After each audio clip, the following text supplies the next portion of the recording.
आज जो हम पढ़ाने वाले हैं वो टॉपिक बहुत ज़्यादा इम्पोर्टेंट है। जो बोर्ड एग्ज़ाम का पेपर है 2026 का, साइंस का पेपर जो होने वाला है, उसके हिसाब से ये टॉपिक बहुत ज़्यादा इम्पोर्टेंट है। तो आइए वीडियो की शुरुआत करते हैं। अगर आपने ये वीडियो पूरी वॉच कर ली तो आपकी पक्का समझ में आएगा, मैं आपको गारंटी के साथ कह सकता हूँ। तो आइए वीडियो की शुरुआत करते हैं। बहुत ज़्यादा इंपॉर्टेंट है ये टॉपिक। PH scale.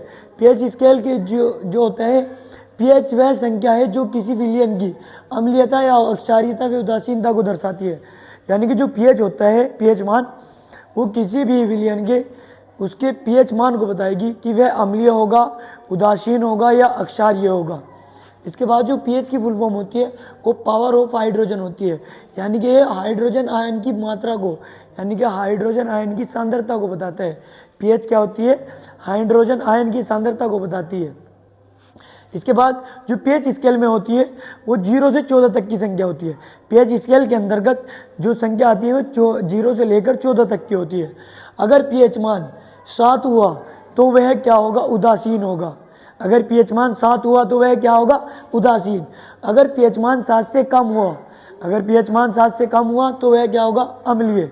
अगर पीएच मान 7 से ज़्यादा होगा तो वह क्या होगा? अक्षारीय। अगर पीएच मान 7 से ज़्यादा क्या होगा तो वह क्या होगा? अक्षारीय।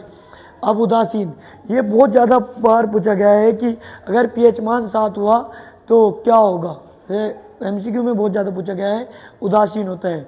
और ये भी पूछा गया है कि जो जल का पीएच मान होता है वो कितना होता है? 7। ठीक है भाई। इसके बाद जो उदासीन है पानी, पानी का यानी कि पीएच मान कितना होता है? 7। अम्ल का जो उदाहरण होगा नींबू, नींबू क्योंकि इसका पीएच मान 7 से कम है, 2। इसके बाद जो 7 से ज़्यादा है अक्षार, अक्षार क्या होगा? जो जिसका पीएच मान 7 से ज़्यादा होगा, यानी कि जो साबुन है उसका पीएच मान 7 से ज़्यादा है, इसलिए वो क्या है? अक्षारीय। 9 से 10 के बीच में होता है। पीएच मान जितना कम होगा, पीएच मान जितना कम होगा वो उतना ही स्ट्रॉन्ग अम्ल होगा। और पीएच मान जितना ज़्यादा होगा, पीएच मान जितना ज़्यादा होगा तो वो क्या होगा? अक्षारीय। अक्षार उतना ही स्ट्रॉन्ग होगा। यानी कि पीएच मान की मैंने अभी आपको बताया है, जो पीएच में होती है वो 0 से लेकर 14 तक की संख्या होती है। अगर पीएच मान 7 से कम हुआ तो क्या होगा? अम्लीय। अगर 7 हुआ तो क्या होगा? उदासीन।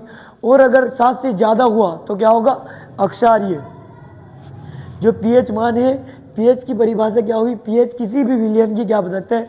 अम्ल का, उदासीन का या अक्षार के बारे में बताएगा कि वह विलयन क्या होगा? अम्लीय होगा या क्षारीय होगा या फिर उदासीन होगा। ठीक है। पीएच में 0 से लेकर 14 तक की संख्या होती है। अगर पीएच मान 7 है तो वह उदासीन होगा, अगर 7 से कम है तो वह अम्लीय होगा, और अगर 7 से ज़्यादा है तो अक्षारीय होगा। आशा करता हूँ कि आपकी समझ में आया होगा और वीडियो आपको बहुत ज़्यादा अच्छी लगी होगी। ये साइंस का बहुत ज़्यादा इंपॉर्टेंट टॉपिक है। तो वीडियो देखने के लिए, पूरी वीडियो वॉच करने के लिए thank you so much watching this video. अगर आपको नेक्स्ट टॉपिक पर कोई वीडियो चाहिए जो आपकी समझ में नहीं आ रहा है साइंस में, तो आप मेरे को बता सकते हैं, मैं उसको आपको ईजी लैंग्वेज में बता सकता हूँ। Thank you so much watching this video. Love you all. मिलते हैं नेक्स्ट वीडियो में। तब तक के लिए टेक केयर, अपना ध्यान रखिएगा। बाय।